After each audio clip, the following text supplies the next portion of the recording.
In contemporary times of consumerism and superficial commentary, philosophy seems like a dying art, which is why I'm excited to share an in-depth conversation I just had with Dr. Noam Chomsky, philosopher, linguist, professor, political critic, and author of over 100 books. For the last 50 years, Dr. Chomsky has worked out of his MIT office, where I sat down with him, surrounded by large stacks of books, papers, and memorabilia he's collected over the years. And at 84 years old, Dr. Chomsky is as sharp as ever and was able to articulate his unique viewpoint on everything from media propaganda to the war on terror. So, without further ado, my one-on-one with Dr. Noam Chomsky. Thank you so much for taking the time to meet with me. It's a great honor to be sitting here. And we're in Boston, or in Cambridge actually, but you know, as someone who was living in the aftermath of the Boston bombings, the chaos, what did you think of the police and media response to them? Well, I hate to second-guess police tactics, but my impression was it was kind of overdone, that there didn't have to be that degree of militarization of the area. Maybe there did, maybe not. It's kind of striking that the suspect they were looking for was found by a civilian after they lifted the curfew. He just noticed some blood on a street, you know. But I have nothing to say about police tactics. As far as the media was concerned, it was 24-hour coverage on television, on all the channels. Also just zeroing in on one tragedy whilst ignoring the tragedies incurred. Well, in fact, all across the Muslim world every 2 day. days after the Boston bombing, there was a drone strike in Yemen, one of many, but this one we happen to know about because a young man from the village that was hit testified before the Senate a couple of days later and described it, and right at the same time. And what he said is interesting and relevant. He said that his village, which is isolated, they were trying to kill somebody in his village. They said the man was perfectly well known. They could have apprehended him if they wanted. He was a drone strike is a terror weapon. We don't talk about it that way, but it is. Just imagine if you're walking down the street and you don't know whether in 5 minutes there's going to be an explosion across the street and from some place way up in the sky that you can't see, and somebody will be killed and whoever else is around will be killed, and maybe you'll be injured if you're there. That just is a terror weapon. It terrorizes villages, regions, huge areas. In fact, it's the most massive terror campaign going on by a long shot. And what happened in the village is that, according to the testimony, Senate testimony, that he said that the jihadis had been trying for years to turn the villagers against the Americans and had not succeeded. He said in one drone strike, they turned the entire village against the Americans. That's maybe a couple hundred new people who we'll call terrorists if they take revenge. It's a terror-generating machine. It's a terrorist operation and a terrorist-generating machine. So it goes on and on. That's not just the drone strikes, also the special forces and so on. Well, that was right at the time of the Boston Marathon, and it's just one of innumerable cases. And it is more than that. The man who was targeted, for whatever reason they had to target him, that's just, first of all, that's just murder. There are principles going back 800 years to Magna Carta holding that people cannot be punished by the state without being sentenced by a speedy trial of peers. That's only 800 years old. They have various excuses, but I don't think they really apply. But beyond that, there are other cases which come to mind right away, or should, where a person is murdered who could easily be apprehended with severe consequences. The most famous one is bin Laden. he was, there were 80 or so special forces, highly trained Navy SEALs invaded Pakistan, broke into his compound, killed a couple people. They had captured him. He was defenseless. I think his wife was with him, but under instructions, they just murdered him, threw his body into the ocean. Well, without autopsy. That's only the beginning.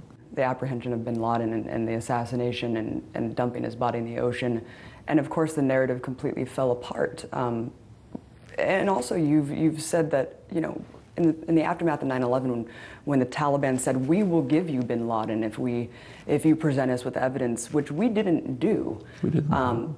Yeah, I mean, their proposal was a little vague, sure, but you could have pursued it. But why are people so easy to accept conventional wisdom government narratives with virtually no questioning? That's all they hear. I mean, you hear a drumbeat of conventional propaganda, in my view, and it takes a research project to find other things. And of course, at the same time as the Boston bombings, Iraq saw almost its deadliest week in 5 years. I mean, April was the deadliest month in a long time. Atrocities going on every day, suicide bombings. Yet, seeing the zeroing in on this tragedy when at the same time our foreign policy is causing these effects in Iraq. Well, I mentioned Magna Carta, which is 800 years, but there's also something else which is about 70 years. It's called the Nuremberg Tribunal, which is the foundation, is part of the foundation of modern international law. And it defines aggression as the supreme international crime, differing from other war crimes in that it encompasses all of the evil that follows. Now, the U.S.-British invasion of Iraq was a textbook example of aggression, you know, not a question about it, which means that we're responsible for all the evil that follows, like the bombings. Serious conflict arose. It's now spread all over the region. In fact, the region is being torn to shreds by this conflict. Well, that's part of the evil that follows. The media's lack of coverage with everything that you're speaking on, and I know that America runs on this nationalism and American exceptionalism, but is America's severe lack of empathy unique? Or do we see this in every country? And are we just growing up in America and we just, you know, are isolated with our own viewpoint? I think it's true of every great power that I can think of. Britain was the same, France was the same, Germany was, unless a country's defeated. Like when Germany was defeated after the Second World War, it was compelled to pay attention to the atrocities that it had carried out, but others don't. In fact, there was an interesting case this morning, which I was glad to see, in fact. It was finally, there are trials going on in Guatemala of Rios Montt, who is basically responsible for the virtually genocidal destruction of the Mayans. And the U.S. was involved in it every step of the way. Finally, this morning, there's an article about it, saying that something was missing from the trials, the U.S. role, which is good. I'm glad to see the article. Of course, Reagan, the School of Americas. Do you think that we'll ever see white war criminals from imperialist nations stand trial in the same way Rios Montt did? It's almost impossible. Take a look at the ICC, International Criminal Court. Black Africans or other people the West doesn't like. I mean, Bush and Blair ought to be right up there. There's no recent crime worse than the invasion of Iraq. Obama ought to be there for the terror war. But that's just inconceivable. In fact, there's legislation in the United States, which in Europe is called the Netherlands Invasion Act, a congressional legislation signed by the president, which authorizes the president to use force to rescue any American brought to The Hague for trial. I mean, you know, this is mind-boggling. You know, speaking of the drone wars, I can't help but think of John Bellinger, the chief architect of the drone policy, who was speaking to a think tank recently, and he said that Obama's ramped up the drone killings simply to avoid the bad press of Gitmo, of capturing suspects alive and trying them at Gitmo. When you hear things like this, what is your response to people who say his hands are tied, he wants to do well? Well, that's actually was pointed out some time ago by a Wall Street Journal military correspondent. What he pointed out is that Bush's technique was to capture people and torture them. Obama's improved it. You just kill them and anybody else who's around.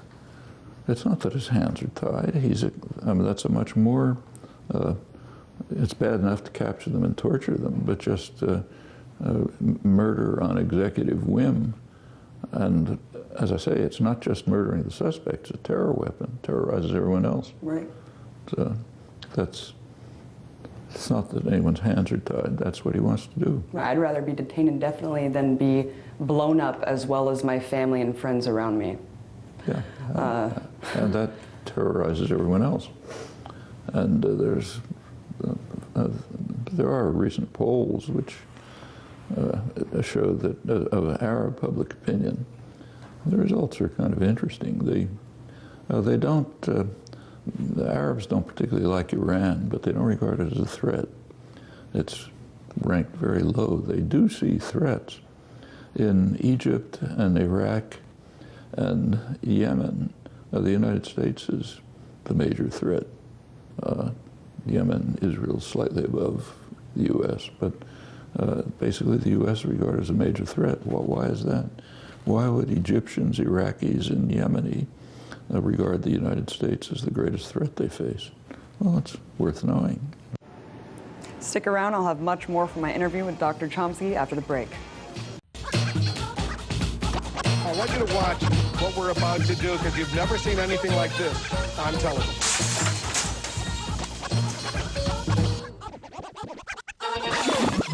Welcome back, guys. Here's the rest of my sit-down with Noam Chomsky. The controversial Obama policy is obviously the National Defense Authorization Act, the NDA, which you're a plaintiff on the case. You've also said that Holder v. Humanitarian Law is actually worse, providing material support for terrorism. Do you think that both of these policies are just codifying practices that have already been in place for decades?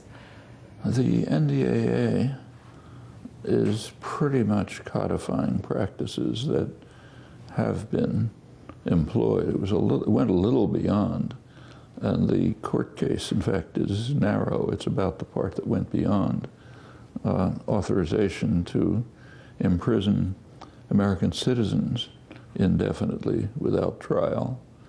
That's a radical violation of principles that go back, as I said, 800 years. I don't see, frankly, much difference between imprisoning American citizens and imprisoning anyone else. They're all persons. But we make a distinction, and that distinction was extended by the NDAA. The Humanitarian Law Project broke new ground. There was a concept of material support for terrorism, already a sort of a dubious concept, because how do you decide what's terrorism? Well, that's an executive whim again.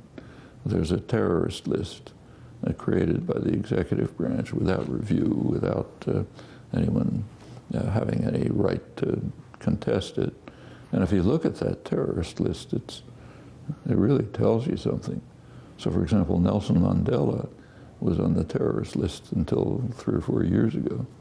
The reason was that in 1988, when the Reagan administration was strongly supporting the apartheid regime in South Africa, in fact, overruling congressional legislation in order to aid it, they declared that the African National Congress was one of the more notorious terrorist groups in the world.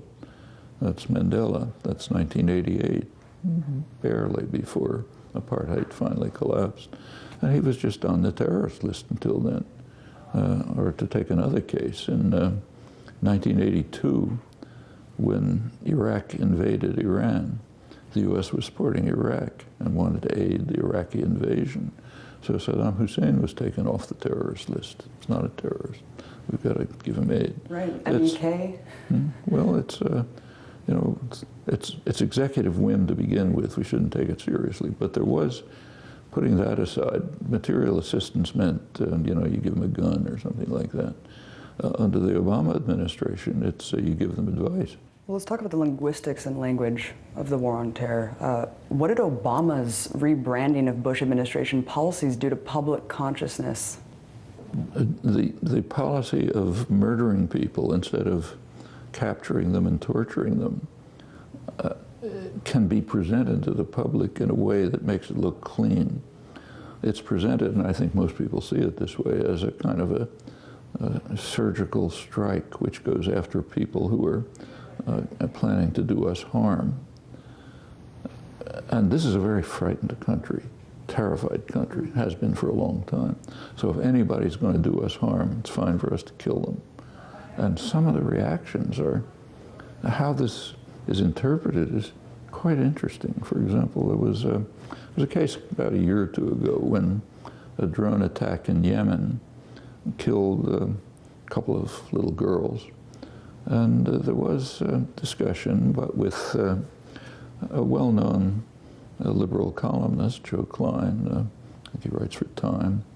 He was asked what he thought about this, and he said something like, it's better that 4 of them are killed than 4 little girls here. So because, I mean, the logic is mind-boggling, but if we have to kill people elsewhere who might conceivably have aimed to harm us, and it happens that a couple of little girls get killed too, that's fine. We're entitled to do that. I mean, suppose any country was doing that to us, or to anyone we regard as a human. It's incredible. This is very common. I remember once when, right after the invasion of Iraq,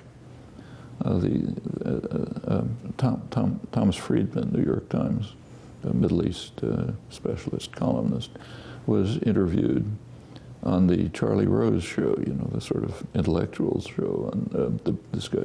And Rose asked him what we ought to be doing in Iraq. And I wish I could, you got to see the actual words to grasp it, but basically what he said is something like this. He said, American troops ought to smash in to houses in Iraq and make those people understand that we're not going to allow terrorism. And he said, kind of suck on this. We're not going to allow terrorism in our society. You better understand it. So these terrorized women and children in Basra and Baghdad have to be humiliated, and degraded, and frightened, so that Osama bin Laden won't attack us. I mean, it's mind-boggling. And that's the peak of liberal intellectual culture, supposedly. Right, and then you have famous atheists like Richard Dawkins saying that Islam is one of the greatest threats facing humanity. I mean, that's a whole other form of propaganda. The liberal elites perpetuating this, not just neocons and Christianity right now is a much greater threat.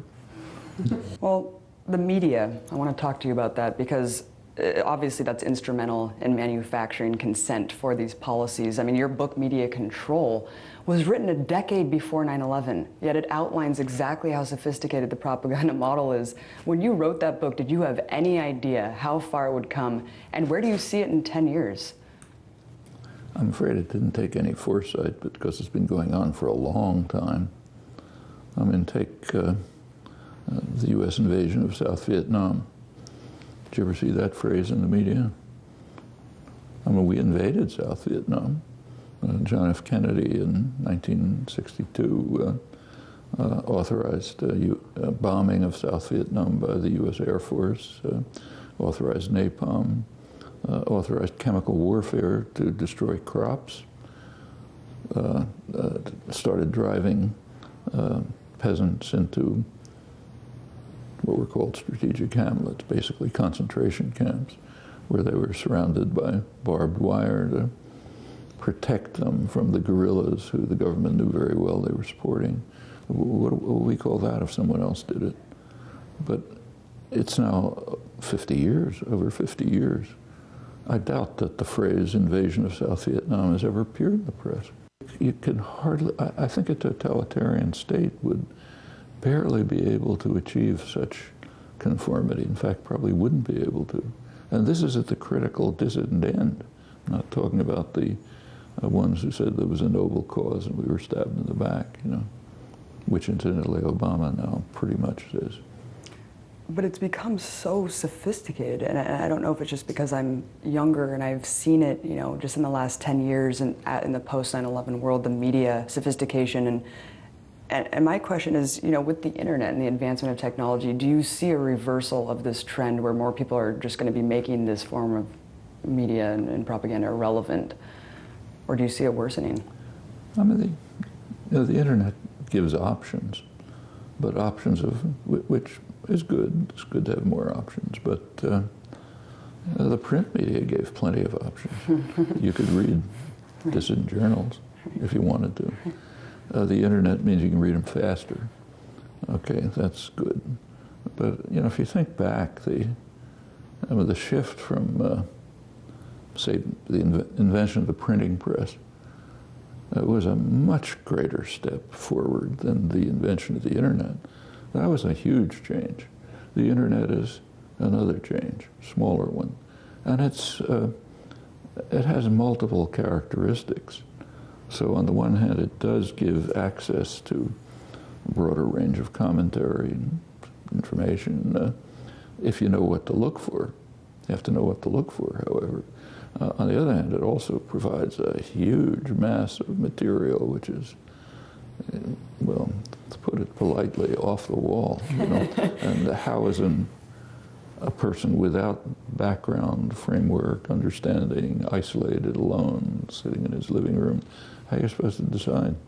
Another form of propaganda is education. You've said that, you know, the more indoctrinated you are, the more educated you are, the more indoctrinated you are, and that propaganda is largely directed toward the privileged. How dangerous is it to have an elite ruling class with the illusion of knowledge, perpetuating and advancing their own worldview on humanity? And it's just this perpetual feedback loop of the ruling class. It's as old as the hills. I mean, there have always been, every society has had some form of privileged elite who claim to be the repositories of understanding and knowledge and want to control what they call the rabble, make sure that they, like the people who say we want to be ruled by countrymen like ourselves who know the people's sores, not by knights and gentlemen who do but oppress us. They don't want people to have thoughts like that. So therefore there are major propaganda systems. It's kind of striking that propaganda is most developed and most sophisticated in the more free societies. The public relations industry, which is advertising industries, mostly propaganda, a lot of it commercial propaganda, but also, you know, thought control. That developed in Britain and the United States, two freest societies, and for a good reason. It was understood roughly a century ago that people have won enough freedom, so you just can't control them by force. You therefore have to control beliefs and attitudes. It's the next best thing. It had always been done, but it took a kind of a quantum leap forward about a century ago with the development of these huge industries devoted to, as their leaders put it, the engineering of consent.